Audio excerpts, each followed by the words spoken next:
Welcome to Sports, Wheels, and Reels with Jeff Miller and Austin Horton. One show, two guys, three topics, unlimited possibilities. Presented by Mark Miller Subaru. Engage with us on social media or email us at podcast@mmsubaru.com. And now, welcome your hosts, Jeff Miller and Austin Horton. Well, we're here. We're excited-ish. This is tough right after that to have to do a show. It is, yeah. It's going to be good, though. We've got some good stuff to talk about. We have exit interviews here today with Jeff and I as the Jazz season comes to a close last night. Talk about that. A local football product who deserved so much better than he got.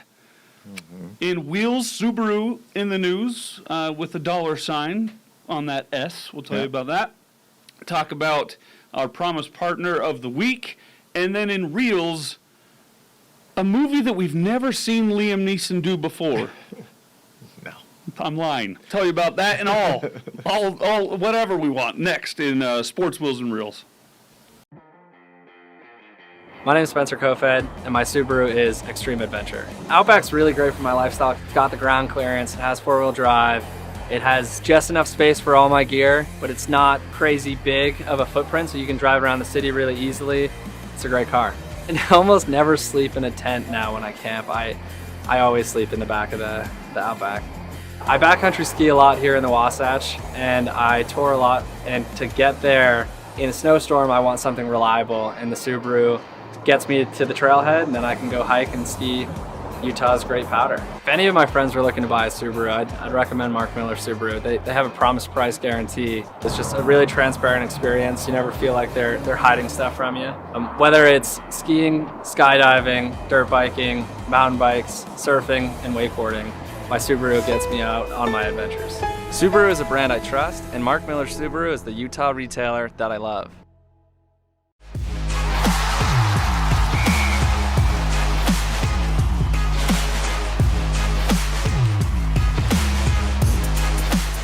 All right, let's rip this Band-Aid, Jeff Miller. There's nothing else we can really do. Jazz. It was disappointing. I mean, the sad thing is those last three games they actually did play. They figured out the defense. They played good defense those last three games. They just didn't. Some of them played good defense. They just didn't figure out how to make the ball go into the basket. That was the weirdest part of this series. They had open shots. It's like we just forgot how to make open shots. So because what I wanted to say is this team was flawed, is flawed. It's flawed. We knew, at least I knew, it was inevitable the ending of this season was going to take place. The first round, again, is just insult to injury. But the way that it happened, I thought that this would be a kind of an old school NBA series as far as scores go, and it was for the most part. But I thought what was going to happen is the Jazz were going to be the better offense, the Mavs were going to be the better defense. The Jazz offense just was bad, tight, very tight and frenetic. They didn't trust each other. They didn't make shots. Mm-hmm. They shot like they were trying not to miss.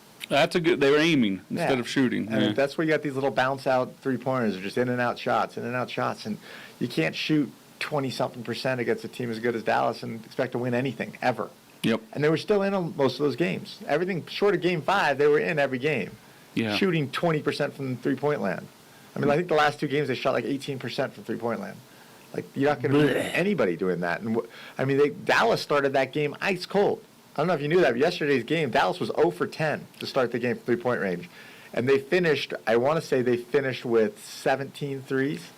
Okay. I think they finished like third quarter they caught fire. I think they were 17 for 33 on their last 33 shots. I mean, that's how the Jazz normally shoot. The Jazz had a bad start to the game as well, though, yesterday. Yeah, the Jazz were 1 for 9 or 1 for 8. I mean, and they were good looks. Like, the offense was working. They just didn't make the shots they normally made. And you're the number one offense in the NBA, you got to do it. And I think it comes down to just not trusting each other, and they weren't the team that they were at the beginning of the season. Let's remind everyone, you went to a town hall last week with Ryan Smith and Danny Ainge, and you mentioned Ainge. Use the word trust. Said the one thing that you have to have is trust. And I don't know. I think with this group, there's no way this group comes back. There's no way you get 100% of this group back. You're not running this thing back. Yeah. Hey, before we say what's next, though, Jeff, about last night's game. Yeah. You were there. I was. You were right next to where Bogey missed that buzzer beater. Yep. At the end of the About game. 15 feet away from him. But backing up before that, when Brunson missed his free throw, Yep. actually even before that, when Conley got the ball with like 12 seconds left, the Jazz had 2 timeouts left. Why did they not call timeout? I think you look at it from, I mean, I don't fault that. You don't? Because I big time fault it. Look at it like what happened in the Celtics game. You've got Okay. a veteran point guard that you trust in Mike Conley. Should you trust him? That's what I'm saying. That's another big question. But as you're Quinn Snyder, you trust that. You trust you've got a veteran point guard. He's got the ball. You got Donovan on the other side. You don't let him set their defense. You don't let him put subs in. You run it down, right? And it didn't work. Yeah.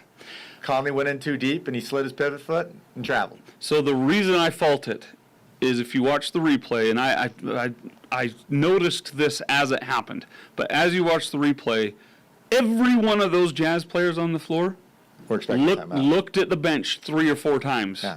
That's why there was no And one if- there for Conley. Like, Right. Mitchell and Yes. Bogey were both 3 feet behind the play. So who is that on? The coach. Coach You took that have timeout. when you have 3 players of the 5 on the floor looking at you for timeout, you've got to call a timeout. You have to. So that's where I fault it. But you I can't call get a the timeout. philosophy. You can't call a timeout while he's dribbling. Of course you can. No, you got to pick up the ball first. The coach can't call timeout when you have possession of the ball. You have to have. I think you have. Oh, to have I see. possession. You have to. So while he's dribbling down the court, you can't stop. I mean, it would simultaneously, if he gets the rebound he could have called timeout right and then. starts to dribble, the That's when ref he is should have going to timeout. award the timeout. That's when he should have called a timeout, because then you Yeah. get it at half court, 12 Yeah. seconds. I agree with that. But, you know, I also understand what he was doing. All of a sudden he why comes down he the did court it. and he goes straight to the hoop, makes a layup. Now you call him a genius for not calling a timeout. Nah, yeah, that's someone Right. else said that, and I thought I'd still call a timeout. But same idea. But so then let's fast forward. Speaking of going to the hoop, they get another chance at it. Brunson misses his free throw, 1 of 2. Jazz call a timeout.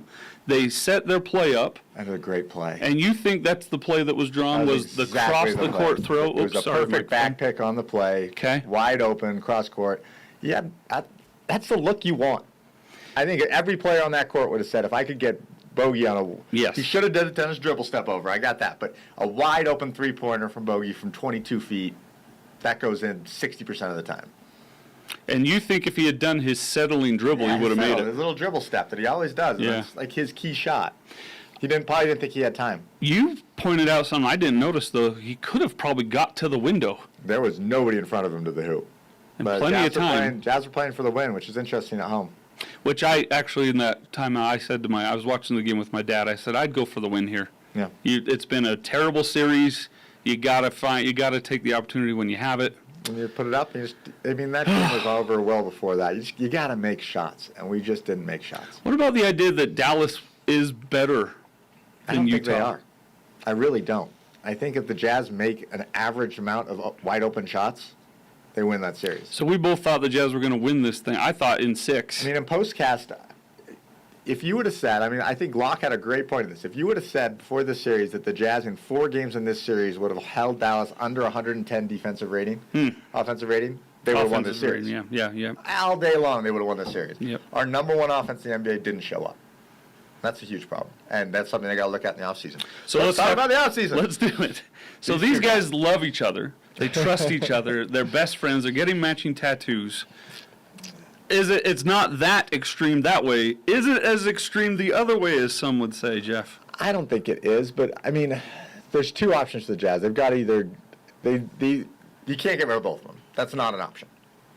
Your option is you're either going to get rid of one of them, or you're going to try and keep both of them and rebuild everything around them. I think anything short of Clarkson, untouchable. It's not touchable. You can trade everybody. Even Bogdanovich? I think they're all on the table to make this team better. Oh, man. I would not trade Bogdanovich. I like Bogdanovich, too. I mean, I think he's on a good contract.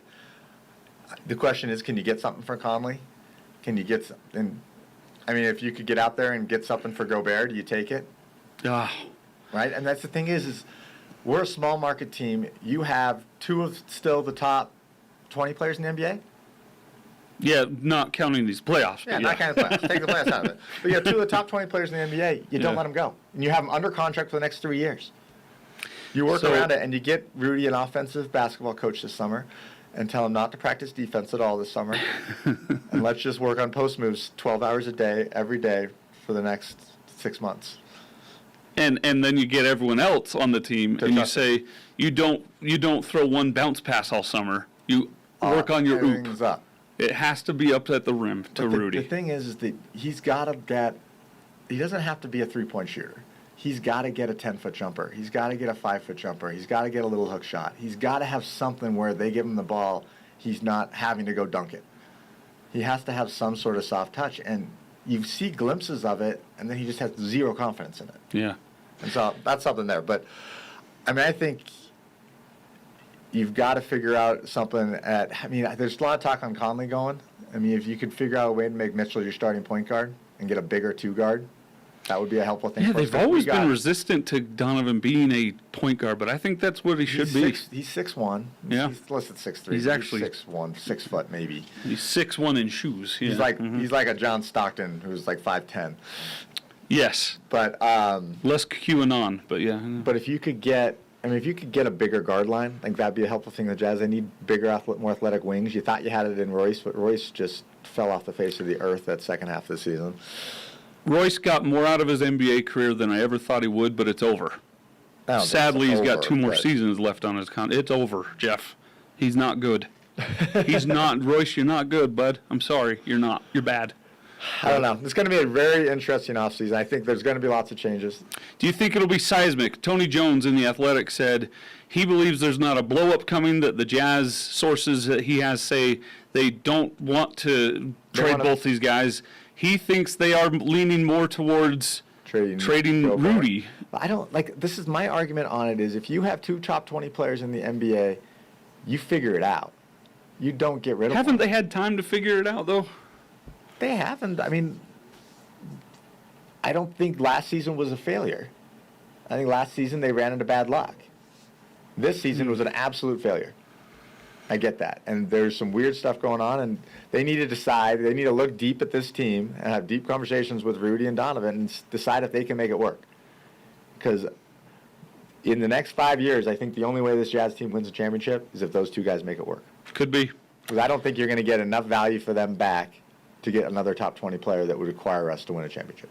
And here's where I would, honestly, I would probably lean towards trading Mitchell, not because I think he's not good. I think he's amazing. They can get more back. I think he's leaving. So why not do it now? And I think Rudy would stay with us for his entire career. Yep. And I think if you could get back talent to put around Gobert, I think get a little more size, I think you could get more for Donovan. I don't know if they're willing to do it, but I agree with you on the fact that the odds of a new contract for these 2 guys, if you had a bet on it, Rudy would be way higher. Yep, for sure. Although Rudy on his next contract is also going to be 32, 33. Yeah. Which that's on his downhill for center in the NBA. Where Mitchell on his next contract would be 27. Yeah.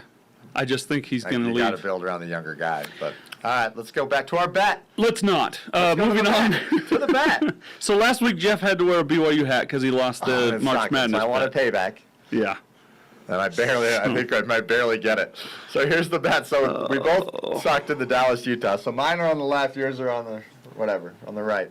Yeah. So we both made the same bets on the Jazz. We both lost. The Jazz lost.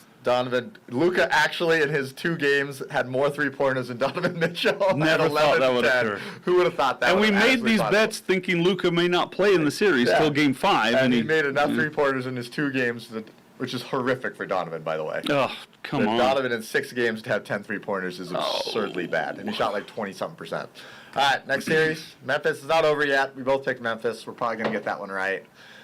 But Ja Morant did not score 20 points in Game 2. Yeah. But so I lost that one. You got that one right. Next, Ja might score 20 points in this next game, though. Yeah, but it's in every game. I'm sorry. He lost one of them, so you already won that one. Yep. Next one, Sixers Raptors. We both picked the Sixers. They blew them out last night, and Joel Embiid was 157 points, so he was barely over that. Yeah, he was just only barely. 6 points over that, so we barely got that one. I don't know what I was thinking here, picking the Denver Nuggets over Golden State. I don't either. Just a bad wishful pick. thinking, I think. Yeah, bad pick. Yeah. And, of course, no one thought he was actually. But at least it wasn't a sweep. It was not a sweep. The one I really screwed up on was this one. Was a sweep. Yeah, we'll get to that one. Oh, sorry. I thought it was the next This slide. one's Miami. We're both right on this one. Miami in 5. We both picked that one. This is the one. Boston just looked good. Good gravy. Boston plays like how I wish the Jazz would play. All heart. That's funny that you say that because the guy that constructed that team is now constructing the Jazz. Interesting. But the Nets, who had a more disappointing year, the Lakers or the Nets? The Nets. You think so? The Lakers didn't even make the playoffs. Yeah. But they're both bad. They're both To be swept? To be swept is pretty embarrassing. Ugh. And then we both lost a 40-point game. 3 39-point games in this series, by the way. It's like they knew it was here and they didn't want all these people to win on this. Next one, Milwaukee over Chicago. Giannis outscored DeMar by 40. Oh, my gosh. That wasn't even close. Yep. DeMar did not have a good series, short of that one game. Suns beat the Pelicans last night.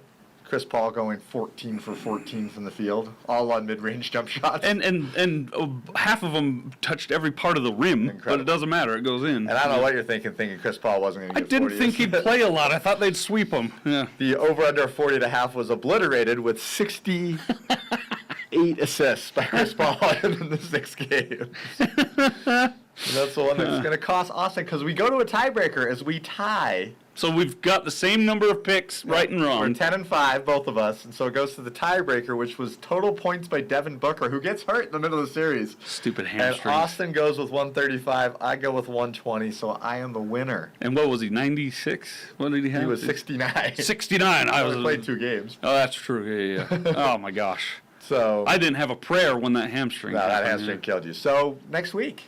I'm wearing a hat next week. We're going to figure out what it is. It's probably going to be some big flowery tea No, we made a rule. Kentucky Derby hat. It has hat. to be a sports hat. Oh, well, Kentucky Derby. Yeah, okay, that'll work. So, what am I doing to myself here? The next round picks will come out tomorrow, so we'll make them offline and we'll post them so you guys will be able to see who we picked. And the bet will go on for round 2. All right.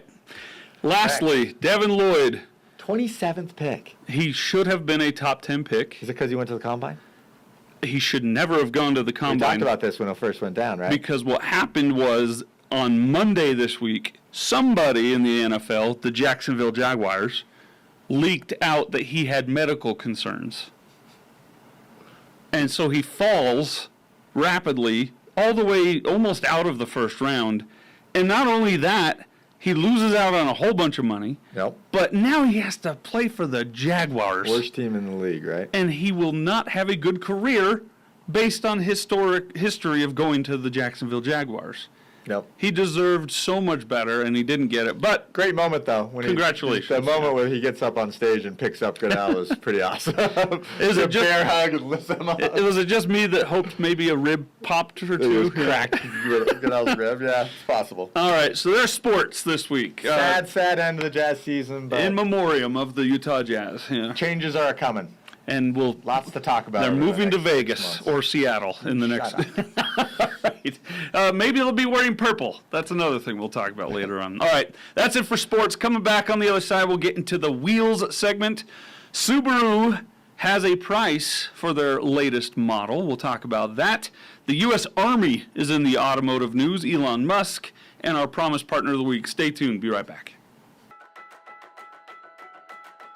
My name is Sierra Hudson. I'm a wife, mom, business owner, and my Subaru is safety for my family. So my husband Colton and I have 3 beautiful little girls. We love adventures. There's just so much to do outside, and we love being able to jump in our Subaru and just go. We've brought all 3 of our babies home from the hospital in our Subaru. So Subaru really is just a brand that's part of our family as well. My husband, he actually surprised me for Christmas in 2019 with a Subaru Ascent, and that was just the best Christmas present ever. So this past winter, it was January, we decided to take a spontaneous trip to St. George. My husband he hit a black ice or just snow, and we just started to slide. I was in the back seat and I was just making sure, kind of bracing for my kids to be safe. And it was just one of those moments where you truly feel helpless. We hit into the cement barrier and then rotated and hit a FedEx freight truck. And after we hit that truck, we spun again. the airbags had gone off and like everything was fine at that point. Our Subaru, you know, put its life on the line for us, and I just thought that was, I know it's a car, but it means so much more to us and our family. So there's no other car I want to drive. Subaru is one of the safest brands, and you know, people can tell you that it has all the safety features, all the bells and whistles, but I've personally lived that. I mean, we went through such a horrific accident, and I can just attest that the Subaru truly is as safe as they say. The Ascent has Subaru EyeSight, and that is just an extra pair of eyes on the road, which I know I could use, and I'm sure you other moms could use as well. So when we were looking to get another Subaru, the only place that I could trust was Mark Miller Subaru. At Mark Miller Subaru, they have their Promise Price program, which is when you go in, the price you see is the price you pay. They're not haggling you. I mean, their salespeople aren't even paid on commission. So you just feel so comfortable when you walk in the doors. And as a woman, I just feel like I'm not being, you know, talked down to. It's just such a great overall experience. As a mom with 3 busy kids, I don't have the time to drop them off places, so it's so nice that I can bring them here when I'm getting services done, looking for a new car. They have a cafeteria, they have a kids' play area, and it just makes the experience completely just relaxing, like it should be. I love Mark Miller Subaru, and so many other people do too, but hey, don't take my word for it. Just Google them. I mean, you'll see how many positive reviews come up. Subaru is a brand you can trust, and Mark Miller Subaru is the local Utah retailer that you will love.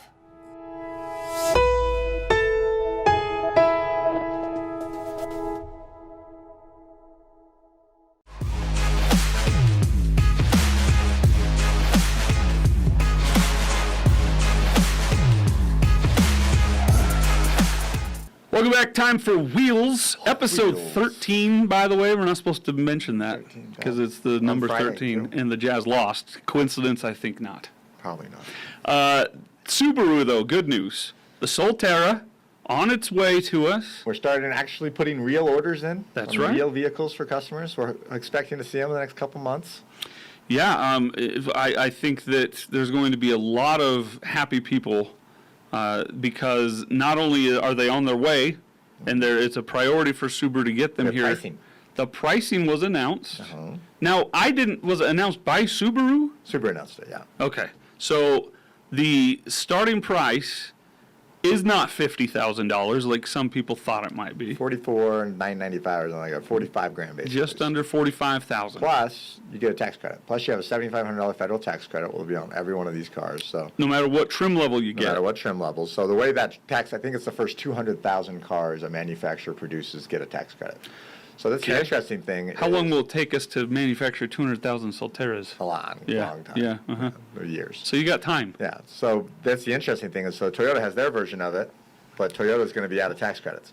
Oh, because So the Prius. Subaru is going to have a $7,500 advantage over the Toyota version of the same car. And the name Toyota chose for The theirs is B24X. it's like what is this, a Star Wars robot? No, it's a car. Give it a name, man. So the top of the line goes up to about 54. If you loaded it up with everything you possibly put on it, you're about 54, 55 grand. It's about as high as you can get on that car.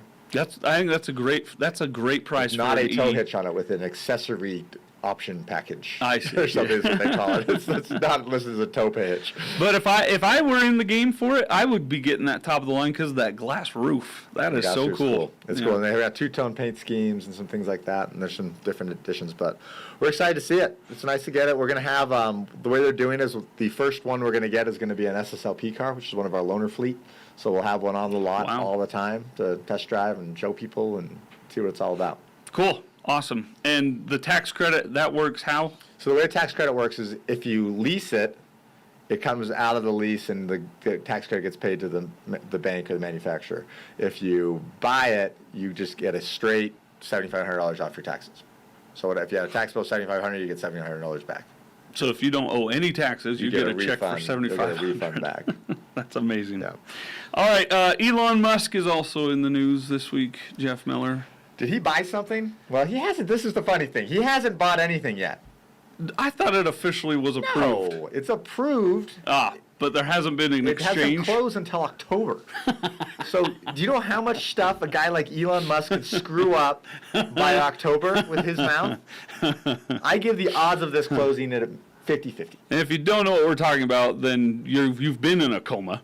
Musk is $44 billion for Twitter. for Twitter, $55 a share. And why the most reason he wants to buy Twitter is Data.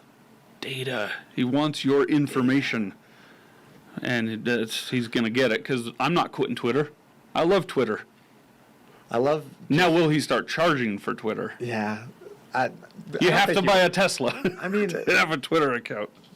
the best thing he could ever possibly do to Twitter, if he actually takes it on, would be to authenticate users. I don't know if it'll ever work. Would that be in his favor, though? It won't be. But Yeah. like the best thing you could do is to make it so you can't be anonymous. Yeah, it won't happen. It won't happen. But Nope. and the worry thing about it is, funny thing about it is, the people that are super excited about him buying Twitter don't understand the fact that he's doing it to steal your data. Like you worry about a vaccine getting put in your blood to track you. This is what he's doing. Like he talks about putting microchips in people's heads. Yep. All the time. And he's a hero. I just don't get that side of it. I just don't get that part. He's the But P.T. like I Barnum of our said, day. the odds of this actually closing are not 100%. Do you think he does these He type does- of things I love the people to that are- just drive stock prices? And Who knows what he's actually doing? But a lot of the people are like, oh, ever since Elon Musk has owned Twitter, it's so much better. This is like, he doesn't own it. People, stop it. He does not own it yet. yeah. It is still in full control of Jack. Jack only owned 2% or something like that. Like, it's full control of the board of directors, and they're still doing it the same way. The reason things are changing is because you got a lot of people jumping on board Twitter now, a lot of people leaving, but they're still banning people and suspending people. They're still doing all the stuff they did before. Nothing's changed right now. Will Right. it change in October? Remains to be seen. But if you look at it, if the market thought that this was 100% certainty that he was going to be buying Twitter, the market price for Twitter would be what his bid price is. That's right. So Yeah. his bid price is like $55, something like that. The price would be 55. I think it's at 49 right now, or 48. It's high 40s, yeah. What is it? 40, it might be 48. Let's see, as of right this second. I forget their code. TW. But it's at 49.53. So it's right Oh, now so it went up a bit. $5.50 below the market value. That's a huge, and in stocks, that's a huge number. Right? Yeah. So that's the risk right there that Yeah. you're playing in. So You don't think it'll happen. Well, I don't think it'll happen. But Well, I mean, I think the thing that's most likely, taking us back to the car talk of why it won't happen, is since the announcement, Tesla's dropped 200 points. I didn't know that. Tesla in one day last week lost $118 billion. Wow. In one day, Wow. it dropped.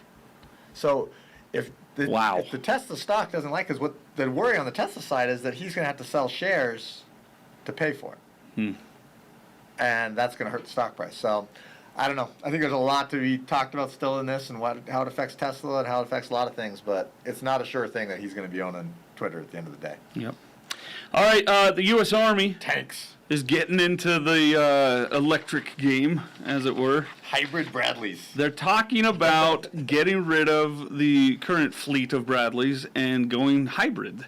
Now, the reason I want to talk about this, Jeff, is I love the idea of electric vehicles. I think Solterra is getting close to what I want an electric vehicle to be, but I'm still in the camp of hybrid. I love the plug-in game. Yes. I think the plug-in's the way to go. Okay. If they can get the plug-in where you can get like 50, 100-mile plug-ins, right, and make them reasonably priced, where you can still put gas in them, still have it both ways. You mean the tank? Yeah. Yeah. But I'm thinking both ways. Okay, Like, yeah. It goes into the car world too, right? But their idea of this on the tank side is to get it to a hybrid by 2035. Yeah. That's a long time away. You get in a war zone, what happens if you can't find a plug? You used to have all these extension cords running across the. Time out. Sorry. We came unplugged. You can generally find a gas station somewhere, pretty much anywhere in the world, right? Fighting wars with plugged-in Hoover vacuums at this point. Yeah, Well, that's part of the issue with Russia getting into Ukraine. That is. The Yeah. tanks ran out of gas. Yep. Like, how Yep. bad is that? Yep. Like, you got stopped because you ran out of gas. Yeah, that little needle needs to be a little clearer. So, just That's a quick when the mention farmers here. started stealing the tanks. That's right. Just a quick mention that even the militaries around the world are going hybrid here. So, and then our promised partner update of the week, Jeff. We had Earth Day cleanup last weekend at Dimpledale Park. By all accounts, it was a great success. The weather did hold mostly, so it was a Wasn't too great bad of time. a day, so very nice. We appreciate all of our employees and volunteers for going out there and doing good for the environment. And if you're ever looking for something to do with your youth group, your church, your Bible study, or a date night, go to our website, Mark Miller Subaru, look at our promise partners and see what you can pitch in and help. We've got something for everybody, from animal lovers to earth lovers to environment help and all Big that brothers, sort big of thing. sisters, lots of different places. All right, coming up next, we'll wrap up this week's edition with some movie chatter. Liam Neeson, doing things he's never always done before. Never been typecasted. Him or Ryan Reynolds, who's typecasted more? Coming up next. Right here on Sports Wheels and Reels. Stay tuned. My name's Jamie Ustry, and I am a dog mom, a human mom, a wife, a member of the LGBTQ plus community, an animal advocate, and my Subaru is freedom. I've had so many animals over the years, several dozen dogs and cats. One of the things that I love about Mark Miller Subaru is they're the largest animal welfare supporter that I've ever met in the Salt Lake Valley. The dogs definitely enjoy the Subarus. I think it's a little more comfortable than some cars we've had in the past. One of the main reasons that I decided to purchase my 2 Subarus from Mark Miller Subaru is safety. Keeping all my little creatures safe is important to me, and Forester and the Ascent that I have are both highly rated. You know, it's kind of this combination of a safe car, a nice looking car, but also a very convenient dog owning and kid owning car as well. It's hard to leave the house to come have something done like an oil change or a rock chip repair, and so they come to me. Mark Miller Subaru comes out, picks up my car, brings it here to have it serviced, and drops it back off. And you just couldn't ask for anything better when you're a busy mom like I am. When I knew I was gonna buy Subarus, one of the reasons that I trusted Mark Miller Subaru so much is not just what they do for animals in the community, but what they do for our LGBTQ plus community here in Utah. They're one of the longest supporters of the LGBTQ plus community. I feel, as a person involved in that community, that they are someone that I can come to and will give me a good deal and respect me as a person and treat me right and my family right. And my wife and I, our daughter Harper and our dogs, we're just so happy that we picked Mark Miller Subaru. You may not even realize it, but through Mark Miller Subaru's Love Promise program, they're probably supporting a nonprofit that you love in the community. In the past 10 years, they've donated nearly $3 million across Utah to charities that we all love and support. Subaru is a brand that I trust, and Mark Miller Subaru is the local retailer that I love.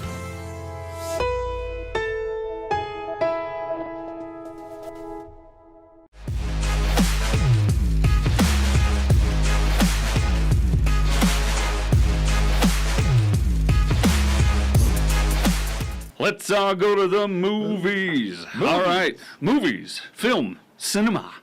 Liam Neeson. Liam Neeson, let's start there.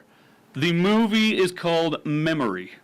The premise is a hitman, assassin. Liam Neeson killing people? Nah, I've couldn't never be. even seen him in this role. I love that even all of his movie posters look the same. They do. Just looking pensive. Early stages of Alzheimer's has crept into his character's brain, and he suddenly is growing a conscience at the same time. Interesting premise for a movie, Jeff Miller. Yeah, I think it's going to be good, though. I'm excited to see it. I do like all of them. I liked all the Takens. Did you like all the Takens? I liked the first Taken. The second Taken was like a C-. The third Taken was an abomination. Just terrible. I don't think I ever saw the third one. But the first one was great. Now, I was semi-excited about this, but the more recent Liam Neeson action movies have been his worst. Yeah. And Yahoo ranked his best action movie, or his action movies worst to first, 15-1. What was the best? The worst was this. This was his worst? The absolute worst. Wow. The 15 through 12 have all been released in the last 6 years. Okay. The top 3 were Nonstop, where he's a U.S. Air Marshal on an airplane, and he keeps getting these text messages that people are going to die, and they do. Yeah. His number 2 I'm was. watch that one again. It's good. I like it. Number 2 was Taken. Taken was great. And the best action movie of Liam Neeson's career, according to Yahoo, The Gray, made right here in little old Utah. Great. What is that? So he is a sharpshooter working for an oil rig company in Alaska.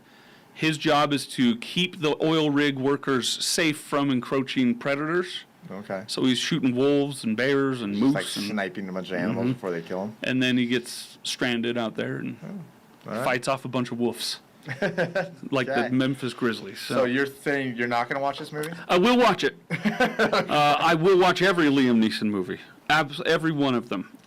It probably won't be good though, is what I'm saying. As much as trash as Austin talks on movies, he still watches all of them. Watch all the movies. Yep. All right. Walk out in the middle of the movie? Have I ever left in the middle of a movie? I don't know that I have. I know that I've thought about it. There was a movie 100 years ago starring Adam Sandler called Spanglish. Oh, I remember that movie. Just in a terrible movie. And I 5 or 6 times went, I'm going to leave. I'm going to leave. Maybe it'll get better, but I'm going to leave. It's not. There's no way it'll get better. And then it ended, and I went, I should have left. The only theater I've ever left in the middle of a movie, I think I was 12 years old, and it was with my grandma, and she made us leave from Parenthood. Oh. She felt it was inappropriate for children. She may have been right. Probably not a bad call, but that's the only time I've ever left the movie theater. If you're looking for something to stream this weekend, The Last Blockbuster. there's a Netflix documentary called The Last Blockbuster. I watched this when it came out in 2020. It's about the last rental store they turned into the Airbnb, right? I didn't know they had turned it It's in into an Bend, Airbnb. Oregon. It's in Bend, Oregon. And I thought for sure in the last 2 years it would have gone out of business. It's still going. It's sold out. Like I think it's you're like a year out. You can't even become a member of it. They're so full. They have 4,000 paying members every month that pay a monthly subscription, then come in and rent as many movies as they want. So crazy. But yeah, Blockbuster, there's one left in the world. This is a very cheesy, hokey documentary, but it's fun, and I think you'd enjoy it. Okay. And then this was trending on Twitter This this is gonna week. be fun. The best movie performance by a sweater. Not by the person in the sweater. No. By the actual sweater. By the sweater itself. So what are we going to start with? So I wanted to show you my nominations. These are Austin's nominations. Number So, one. Number one, you got to go with the dude. Lobowski, the dude. He's in shorts and a sweater robe. Flip-flops, jellies. Yes, jellies. Yeah, they're not flip-flops, they're jellies. And by the way, I so many times during this You weren't playoff either series, of I those? shouted, "Shut up, Donovan!" If you know what I'm talking about. All right. Next, you got to go with Freddy Krueger. Krueger. I'm not a horror movie guy, but that sweater is Iconic. iconic. Yep. All right. How about Neil, The Santa Claus. stepdad psychologist from the Santa That Claus? is a great looking sweater. And he has like 4 or 5 of them in, He in wears the it like movie. a champ. It's awful. It's terrible. He owns that There's sweater. a lot of yarn on that There's sweater. a lot of yarn. That's a lot of things that can get caught. The loomer was very Can busy. get caught on fences.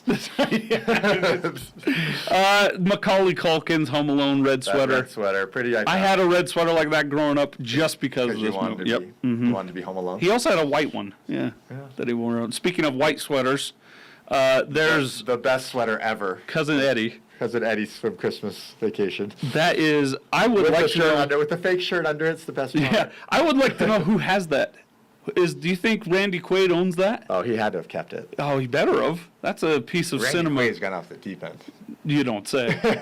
Who's crazier, him or John Stockton? It's close. He's playing his character from Independence Day. That was In real written life for now. him. Yeah. All right. Another white sweater. Chris Evans' character from Knives Out. Yeah. That And sweater just his yells during matching this sweater scene. that he stole from Billy Crystal. Billy Crystal in When Harry Met Sally. So there's my sweater noms. I gotta go Lebowski. Lebowski. These Lebowski or Cousin Lebowski. Eddie? Oh yeah. Lebowski or Cousin Eddie? I think I go Eddie, Yeah. but the dude. The dude. That's just an iconic. I love that movie. Do you think Jeff Bridges ever had trouble focusing during that movie because he was playing a relaxed character who was in his underwear? Well, he was probably high the whole time. Maybe so. That would help. In all yeah. fairness. Let us know what the best sweater performance in a movie was. Let us know on Twitter, on our Facebook, on our socials, at MMSubaru, at the SWR Podcast. We'd love to hear from you. So next week, we're going to have, there's got to be more jazz news that comes out in the next week.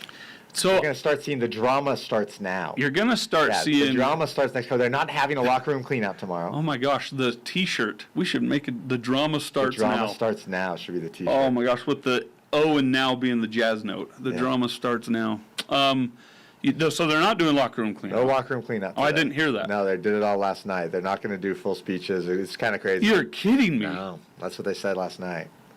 So they're not a locker room cleanout today, which is like first time, I think, ever. Oh, shout out to my peeps at the Zone. What are you doing with your time today?